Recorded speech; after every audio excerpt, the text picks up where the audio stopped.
the outer world is a mirror for your inner world.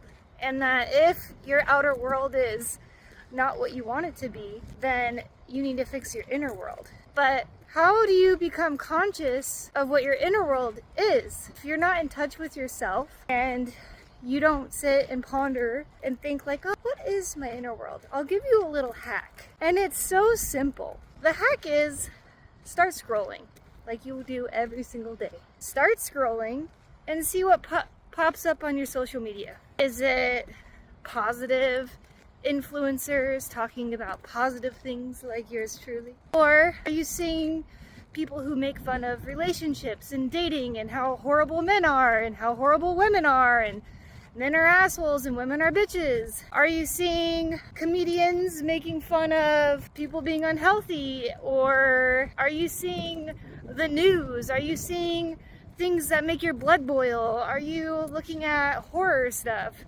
Are you looking at memes about how expensive shit is, or how the economy sucks, or how we are in a worse off place than our parents and the past people made mistakes and now we're suffering? All these things. Scroll for 10 minutes, but be conscious of what you're seeing on your screen. The algorithm is the easiest mirror for your inner state, because the algorithm picks up on what you like and what you don't like by things you heart, but also it looks at how long do you stay looking at something? How long is it before you scroll on to the next thing? What gives you pause?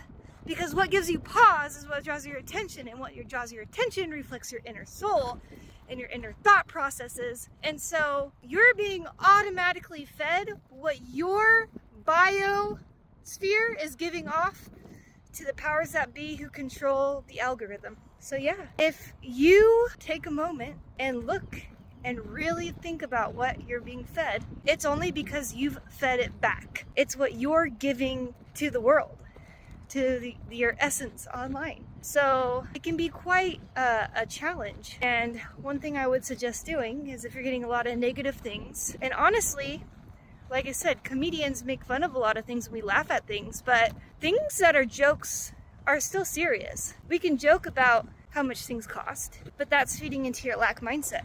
We can joke about how men are assholes, or every guy's a player, or men are just not who they should be for women these days. We can make jokes about it, but are you feeding that, which feeds into like, there's no good men out there?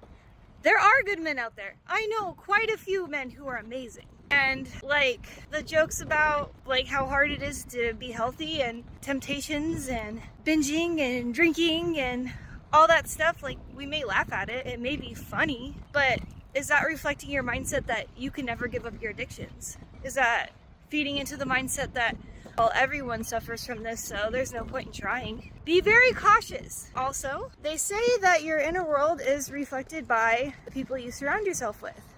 What are your friends sending to your inbox? What kind of messages are you getting? One thing that I had to do was really like look at my feed and really cater it to where I want to go in life, which is make money, be healthy, and be in touch with my spiritual side. And a few funny animal videos here and there. Okay? That is my feed, honestly. And the only time I get outside feed beyond what I'm focused on is when my friends send me things. And I have had to say, you know, like, hey, I see how this is funny, but could you please not send me stuff like this because I just don't resonate with it anymore. It's okay to say that. Or if people persistently send you things that are negative or about the news or things that really like give you anxiety, stop liking it and just ignore it, and eventually they'll get the memo. So I encourage you to look at your social media, because your social media will tell you the state of your inner world, and you can change that. But in order to change something, you have to know it exists in the first place. Good luck, have fun, and I love you.